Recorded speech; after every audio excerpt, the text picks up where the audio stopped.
Hi, this is Andy. And hi, this is Sunny, and you are listening to the Business Over Chai podcast.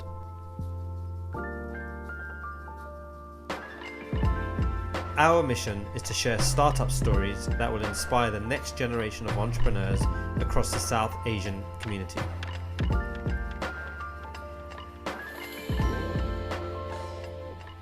In today's episode, we are speaking to Tony Shergill, CEO of BritAsia TV. BritAsia is a popular TV channel predominantly targeting the young Asian demographic, broadcasting initially in the UK, as well as now expanding to India, Canada, Europe and Africa. During our conversation, Tony discusses his first foray into the world of TV and media came when he launched Sikh Channel, the world's first TV channel dedicated to Sikhs. He then held various senior roles at broadcasting organisations before wanting to explore TV from a cultural perspective, which led him to bid for and successfully purchase the BritAsia brand.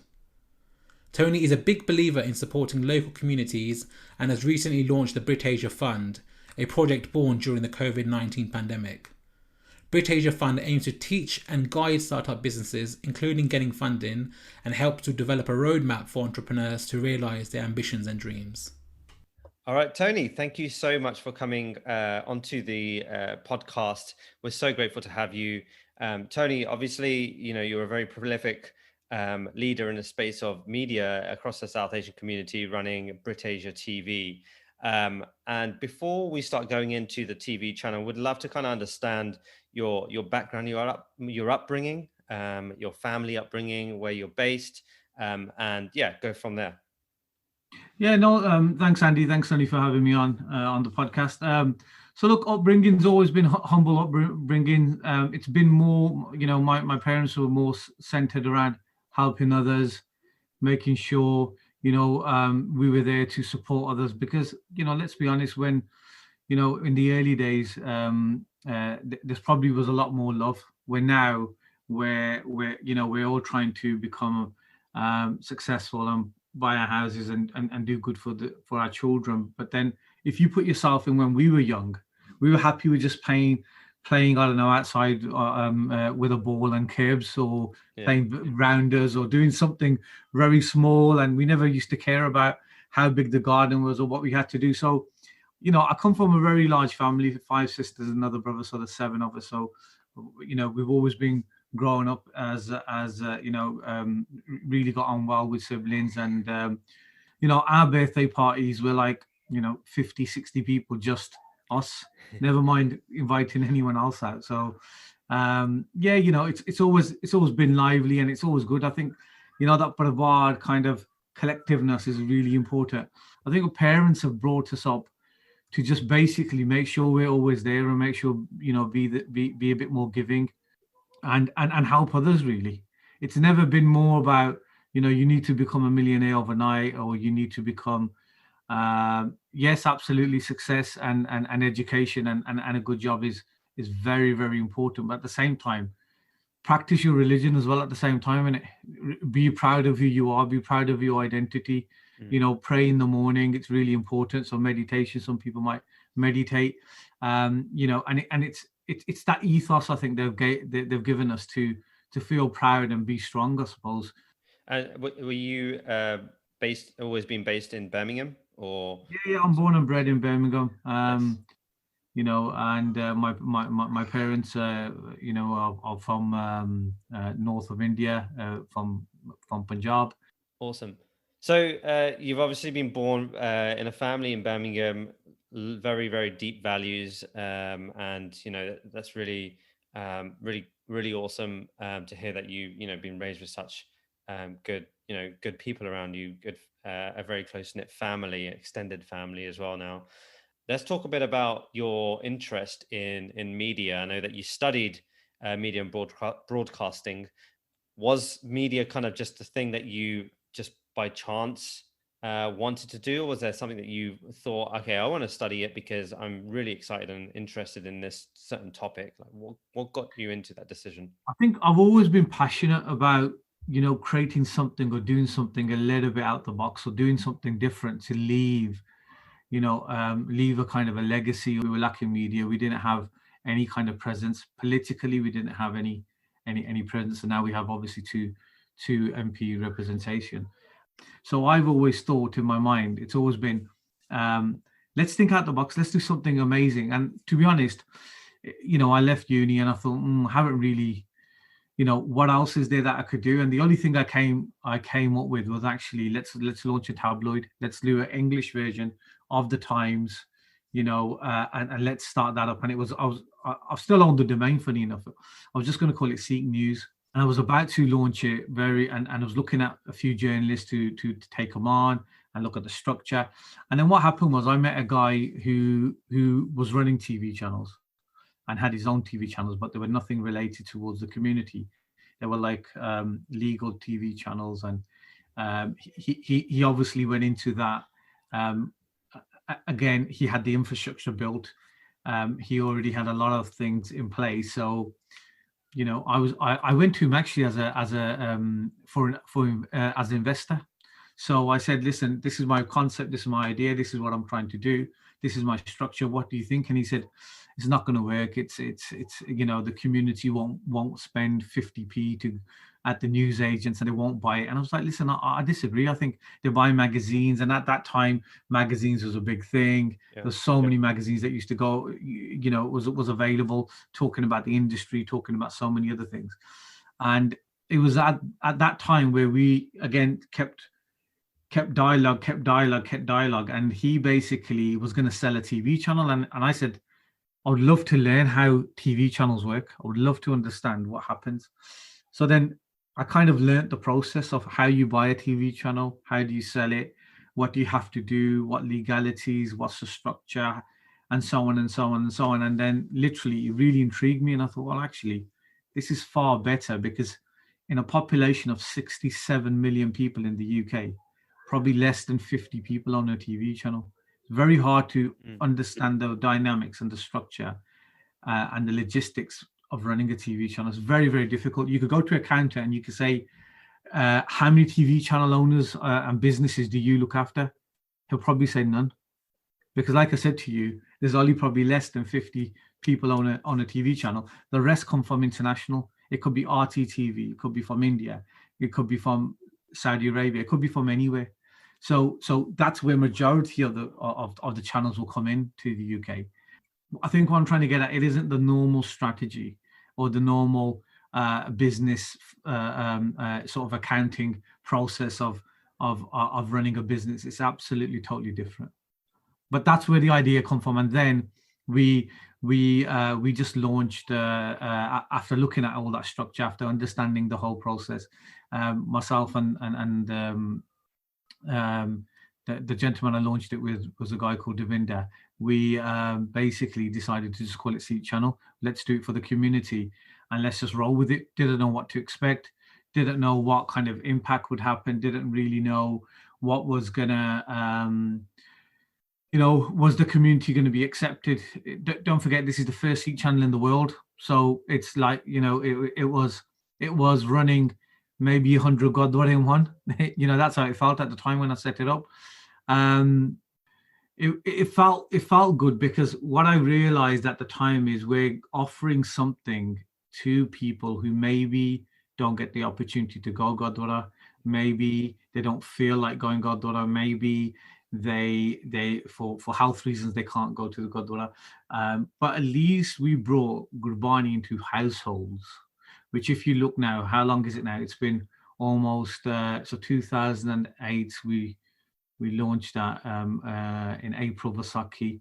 So, if you look at that, almost 10 odd years, if somebody measured in the last 10 years, what impact has the community had? What other voices? Technically, we just created a platform to raise the voice and get communities more educated, let them understand and bring Gurbani to the forefront. So, I think I don't think that I think we were chosen probably by God to give this service and give something back to the community. So that's the way I look at it. And I always think it's just something I did for the community, and it will always be that.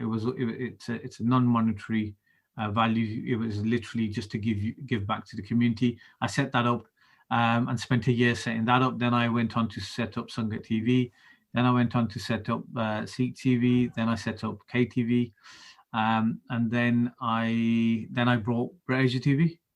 That's such an exciting story there, Tony. But just taking a step back there, I mean, setting up this first Sikh channel, and then even before that, you were talking about setting up a tabloid. So, did you see, or your family, or your parents, or your family say, Tony, there's a lot of risk in this. This hasn't been done before. There's a big risk there. What kind of advice or feelings were you getting from your family about doing something so brave? See what it is. Entrepreneurship is about risk.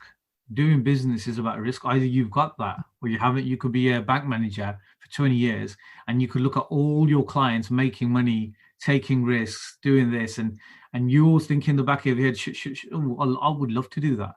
But guess what? You're in your comfort zone and you'll just sit there.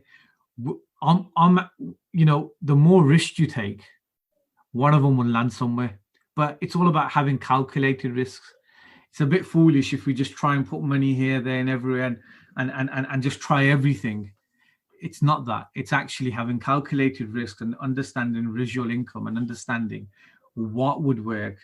And if you've done enough research, media, it was more of a buzz factor. It was more about actually, it will start eventually.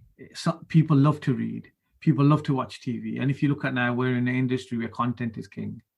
People listen to music. People are listening to podcasters. People are reading online. So it's an industry that will just continue to grow.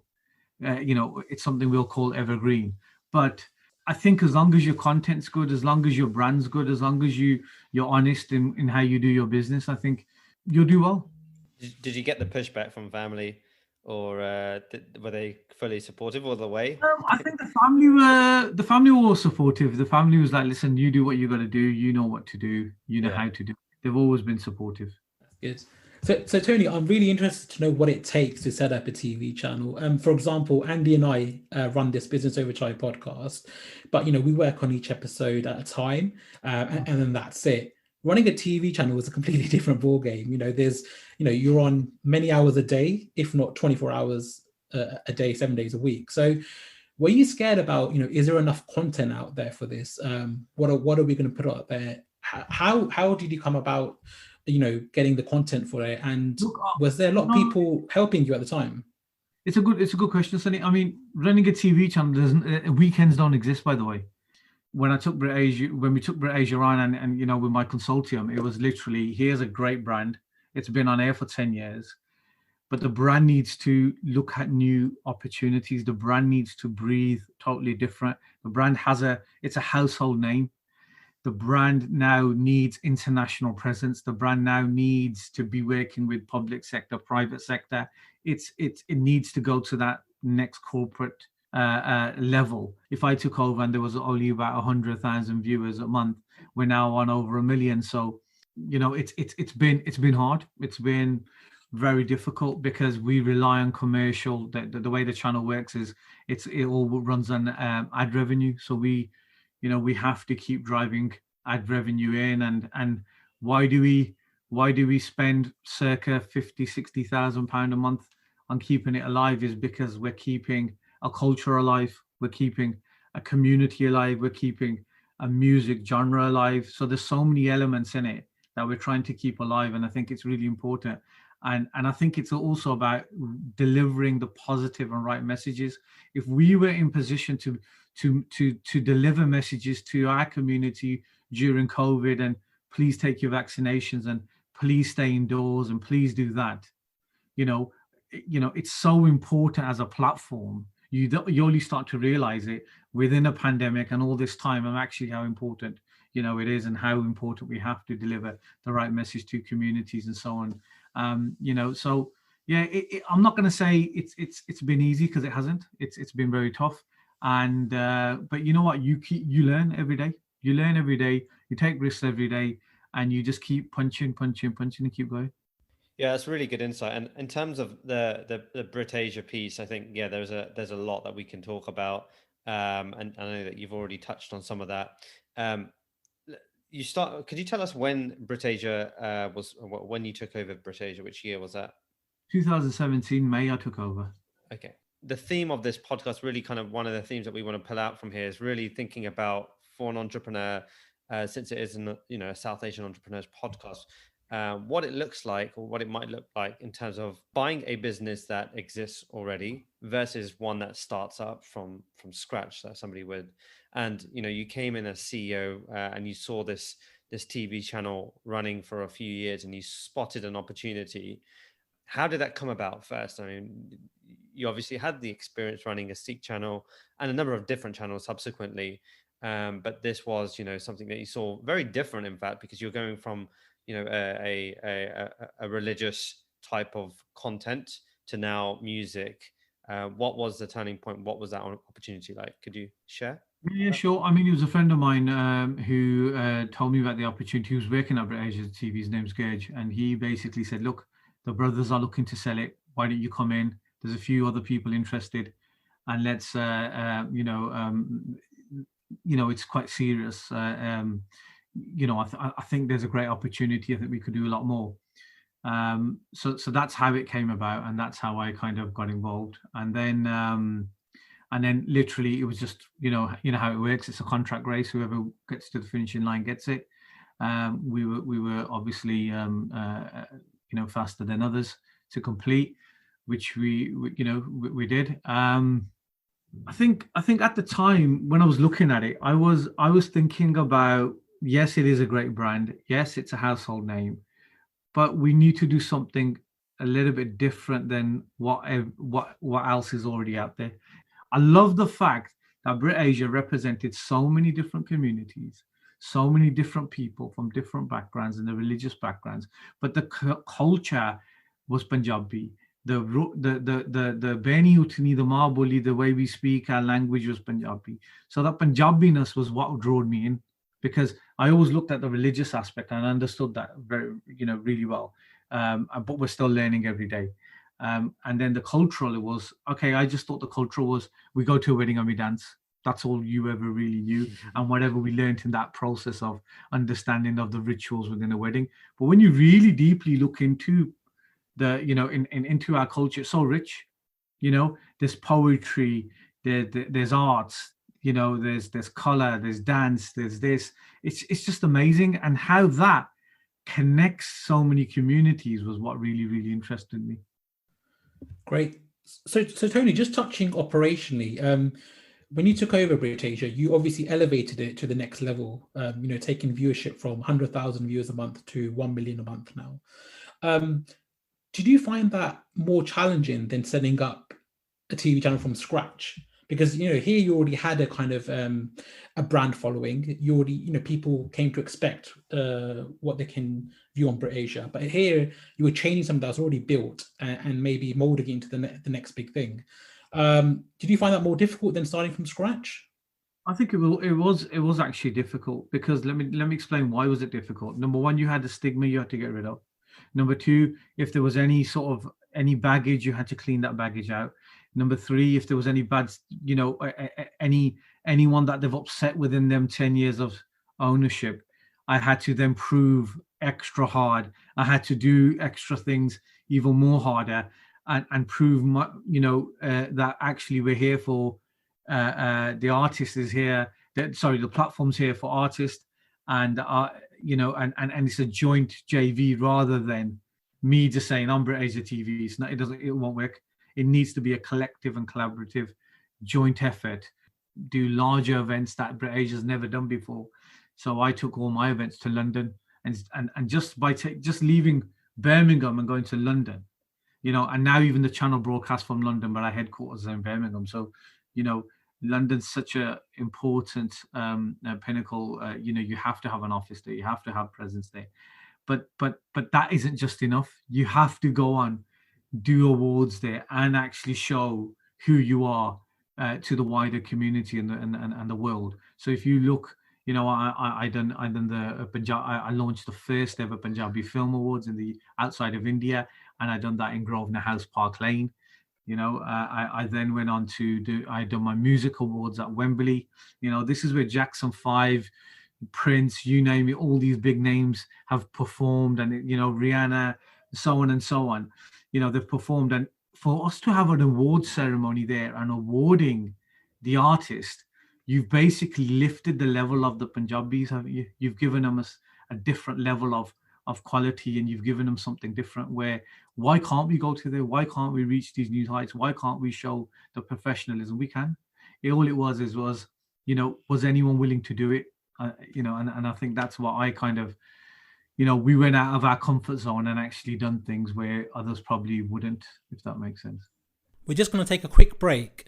If you like what you're hearing, please remember to hit the subscribe button, and we'd love to hear your feedback, so please remember to leave us a review. You can follow us on Instagram, Facebook and Twitter on our handle Business Over Chai, or on our website at businessoverchai.com. Thanks again, and now back to the podcast. Yeah, so what I'm hearing is kind of the immediate things were rebranding, perhaps. Absolutely. Rebranding, maybe building relationships, rapport with your vendors, or the relationships with other people that were part of the TV station, and as the business as a whole. And then you're kind of now thinking about expanding the opportunity to build that brand. Or fundamentally, I think this was would you say this was like a massive rebranding project when it comes to acquiring BritAsia, and then thinking about those other opportunities around it to really level up its existence? Yeah, absolutely. I think it was more that it was definitely a rebrand. It was definitely new structures. But don't forget, it's an industry where you can't bring audit accountants in, you can't bring consultants in, you can't bring other people in to actually help. And it's really ground level work, ground level, taking big chances, doing things, making a statement, getting that PR out there, making sure it's consistently. It's not where I can say to you, Andy, no problem, we could bring a team in of consultants and management team and CEOs and directors and do something different. But you can't do that from day one. You have to gradually move it. And it takes time, and you've got to find your footings. You've got to make a few mistakes, and which I did. And you've got to then learn from that and see how you could elevate and keep moving forward and keep being relevant. In TV, in 5 years' time, TV might not be the best platform. So are we already in talks with with a Netflix or an Amazon? Absolutely. So would we shift? Maybe, if that's where the industry, if that's where the industry goes. So it's about being, future proof, thinking 5 years ahead. What new technologies are coming? How do we shift that pattern? What do we do slightly differently? So it's just working within the times, and looking at new technologies. Great, that's really interesting, Tony. Quite curious to know what your job or role entails as a CEO of BritAsia today on a day-to-day basis. So firstly, when you took over, obviously you talked about the rebranding, but what about today, Tony? What's your day-to-day like now? So my day-to-day, every single day, is about innovation, motivation, thinking about new ideas, keeping morales high, giving new strategies, giving new ideas, talking to different people, looking at different structures, looking at collaborations, how to work with different organizations, platforms, artists. So literally, it is that. It's literally thinking every single day. What should we be doing better? What should we be doing next? What else is there out there that we should look at? And I think if you take, if you have that attitude towards, instead of just sitting in a comfort zone and thinking, listen, I'm getting X amount, I'm buying this, I'm selling it for B, and I'm getting this much profit for C, and I'm just happy. What else can you do? So I always try and push myself. So I push myself every single day. What else can we do? What else is there out there? And I think that's and not everyone could do that. It does take a lot out of you. But if you have a little bit of that mindset and start off somewhere small, but just by keep pushing yourself and look for new heights, even if you aim high, and high is 10, and literally you land at 7, you've done well. 7's great for me, no problem. I aimed 10, I landed 7, great. If I landed 5, I'm not that happy. I need to keep pushing. So it's that's what my kind of role looks like on a day-to-day basis. Very interesting. And clearly it's quite a high profile role that you have. You're well known within the Asian media industry. What challenges does that present being such kind of well known within Asian media, going to, even simple things like going to events, family events, things like that. What challenges do you face? I think what it is, Sunny, I'm probably a very what's the word? I'm a very approachable guy. So I think I don't let anyone think, okay, it is, we're all kind of it's a team effort, it's a community initiative, it's a it's anyone who loves Punjabi music, great. It's BritAsia that belongs to them as well, not just us. I'm not precious about, we're not precious about it. I think it's more about, feel a part of something and be proud of something. It's about, are you, be British, are you proud to be British Asian, or are you proud to, be Punjabi? Are you proud to love this music? Are you proud to, so I think it's just that. Are we allowing people to be more proud? Are we allowing people to have some kind of, attachment, identification, and I think it's more that. So, and plus I'm quite, I've been in so many situations in my life where corporate, where we have to be, so humble, where we have to be, sit down and work with artists. So I think the situation is I normally adapt rather than making somebody else feel a little bit awkward, or if there's a conversation or they don't know, how to approach it. So I'm always the kind of icebreaker. So I think because I'm approachable, I don't really come across any issues. I think if I wasn't approachable, maybe, I don't know, maybe things might be a little bit different. Being approachable can be a difficult thing as well, Tony. Everyone could be asking, Budgie, can you get me tickets for the Punjabi Film Awards? And I get that every year. So yeah. I think now I only give it to people who I think, actually, are they going to do something for the channel, or are they going to really will they go out their way and get involved in something or somewhere? So sometimes we do it, sometimes we don't, and sometimes you always get it where people say, oh, please give me this. And sometimes I think with me, it's got, am I on a good day? Am I, are things going well? Fine, no problem, just have it. It's just one of them. I think kind of catch me on a good day, really. Well, you might have two more people, me and Andy, knocking on your door next year. You got there before me, Sonny. No problem. Yeah. No. All right, Tony. This is really, really interesting stuff, and thank you for being so open and transparent about some of the challenges that you've faced. You are, definitely somebody that is very inspirational. You love uniting and collaborating with others as well. Now, obviously, the elephant in the room situation now with the technological advancements of today's society and TV, maybe being on the something falling behind on that. That's up for debate. But where do you see BritAsia? Sort of, you touched on Netflix and YouTube and on-demand TV, but do you see BritAsia thinking about those, and how is BritAsia thinking about this from a commercial standpoint, and from an operational standpoint? Yeah, sure. I mean, we're already in talks with Triller. We're already in talks with TikTok in India. We're already in talks, in other countries. We're already on different IP platforms, so we're already there, if that makes sense. We've already, in Africa we're on an IPTV platform, in India we're on an IPTV platform, in New York we're on an IPTV platform. In Canada we're on Rogers, which is a cable platform, and UK will still remain strong as long as Premiership's on Sky. So you got to remember where it's that kind of concept for us.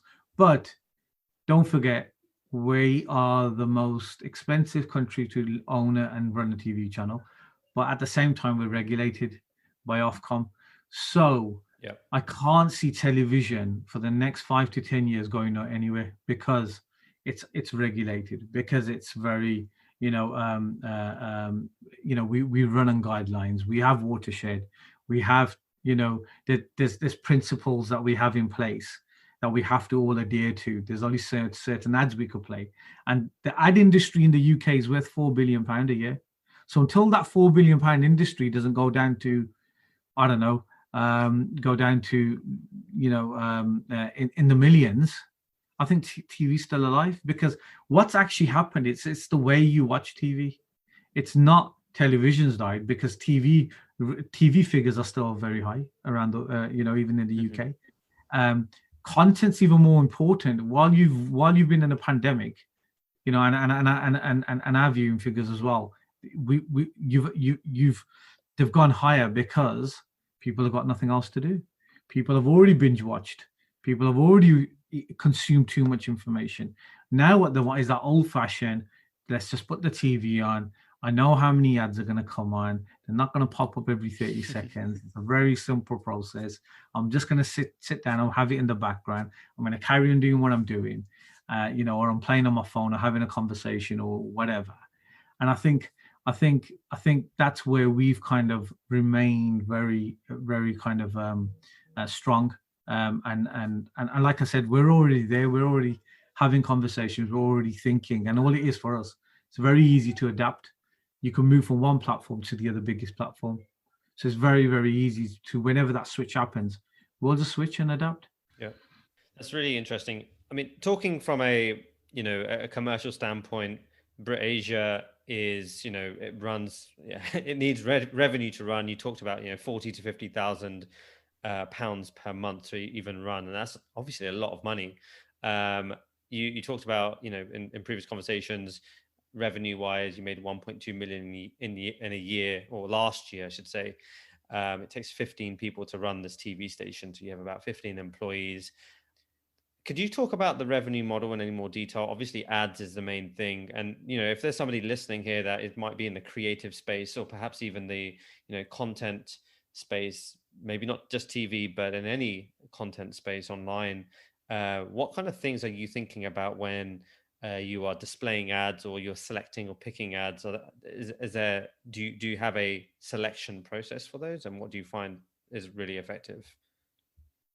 I think our model works slightly different. Our model works on just working with 10 or 15 businesses and then giving them that whole time. As long as you don't need 100 advertisers, you don't need 50 advertisers, you need quality, long-term strategy advisors. So if content creators are listening, whenever you're taking a job on, don't take a month job on or 2 month job on. Work with somebody who's going to give you 12 months strategy. So, or workflow, or because our industry, creative industry, is very about contract work, freelance work. So, it might be better you're working with one client who's going to give you a 1 year, 2 year consistent work, than working with a client who's only just going to be here 1 or 2 months. And that will offset that other client going elsewhere, where you could have secured your 12 months with him and it was consistent. So I think always look at them things, and something that we do, we rather work with 10 or 15 strong clients who we know they have budgets, they've got structure, and they're going to be with us for 12 months. And then we sell them that whole structure over the whole period. What that means is they're not just having ads, they're having social media offers, they're having awards offers, they're having, podcast offers, they're having so many other things offers. It actually works within that structure. So it's just being smart and working out, unfortunately, we're not publicly funded. We haven't got, we have to go out there and find advertisers. We have to go out there and create sponsorships. We have to go out there and continue having conversations. Yes, the turnover is 1.2 million and obviously increasing, but it's not about making too much big profit in TV, because you don't ever make big profit. It's about reach. Television is about what is your reach, how many people are watching the channel, how many countries are you in. That's where your value comes. That's where that's the value add on the business. It's not like what's your EBITDA, what's your turnover. It's what's your reach, what's your influence level, what's your impressions, how many people. It's that. So it's a little bit different to other businesses. Like I've always said, it's not, it's, if I bought a care home, I want to know how much profit it's working and work backwards and so on. It's not that. TV's not that. TV's about, I'm hitting X amount of millions of people. We have a platform that we represent an audience, and that's how you measure the value. That's really fascinating insight there, Tony. Thank you for that. In terms of what's next for BritAsia, are you going to be focusing on international development? Maybe you're thinking about films. What kind of things are you talking about or thinking about for the future? Yeah, so we're going into films now. We're going into making British Asian films and getting some artists and some cameos and some old school people together. And I think that's where we're heading down. We're heading down that route. We also have a radio station online that we launched recently. We have, we have podcasts that consistently working. We have a fund that we've launched and helping new businesses. And we've, we also do have an academy where we teach people and give them opportunities. So I think the brands, just adding new streams and new added values to it, and we'll just continue to keep growing. And we might, that same model might take place, as you mentioned, on international development. The same model, we might pick it up from UK once it's tight and solid, and do it in India. Do the same in Pakistan, or do the same in Canada, or do the same in Australia, or do the same in Kenya. So it doesn't matter. As long as the models works here, it's a pick up and grab kind of model is what we're trying to create. And we'll work with key individuals and partners within these countries just to keep moving. Great. And you touched upon the BritAsia Fund there. Can you tell our listeners a little bit about that, where the idea for BritAsia Fund came about and what you're trying to achieve there? Yep, it came about in the pandemic. We realized businesses obviously needed the support and needed that confidence and bounce back, and we then decided, actually, let's do something a little bit different, and let's support some businesses. Let's try and work with them now. Let's give them cut down rates and just try and build them up. And while they come out of the pandemic, it'd be great to then just continue working with them. So we've invested in some businesses. We've just helped some businesses just to sustain and keep them through this pandemic.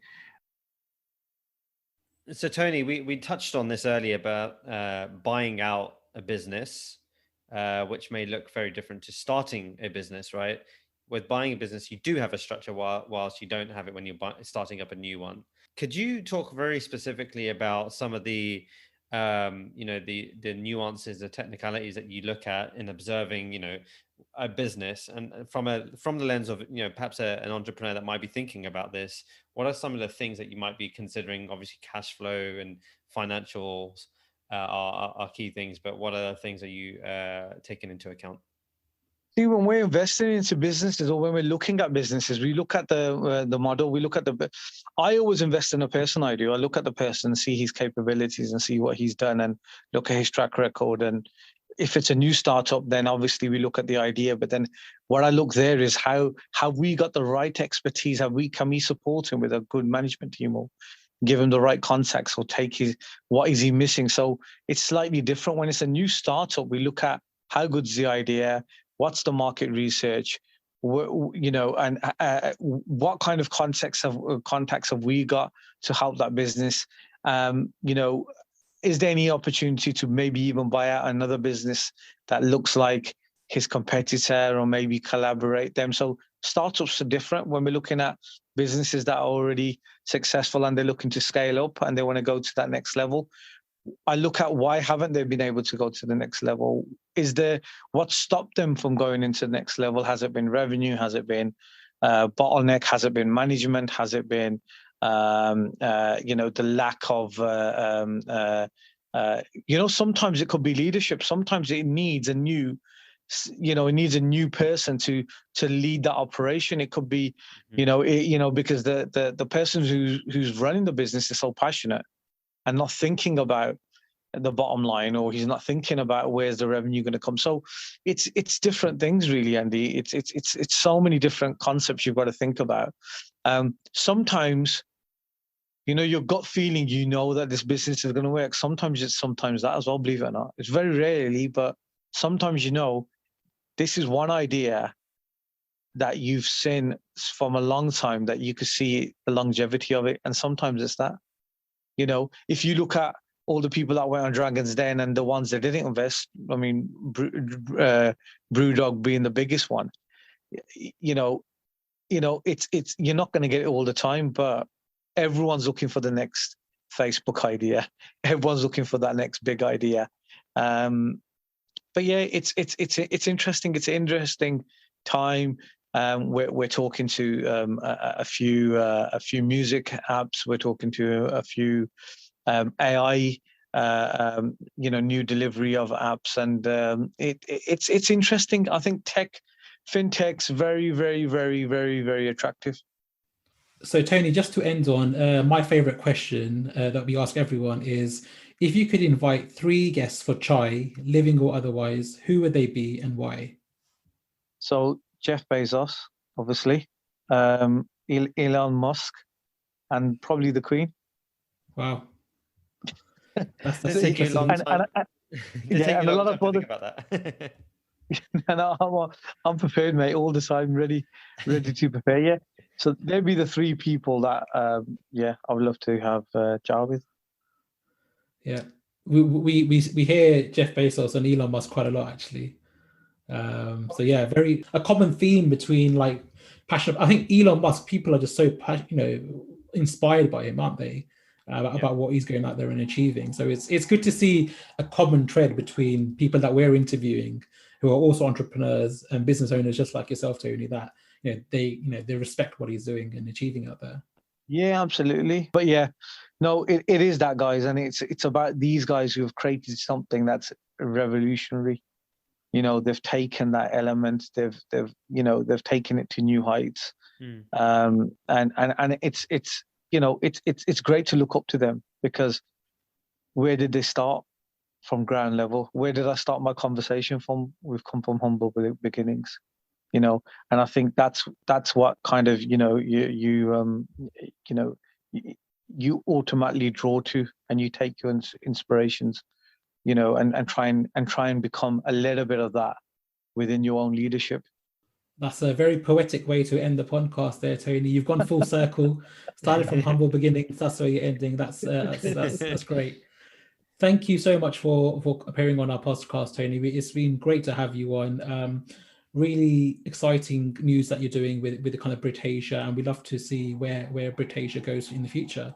Thank you for coming on the show. Thank you, guys. Thank you for having me on the show, and look, best of luck for with your podcast, and if maybe one day we'll see you guys on BritAsia TV and you're leading our podcast. So look forward to it, guys. Thank you so much. Thank you, Tony. Thanks a lot. Hi there, thanks again for listening to the Business Over Chai podcast.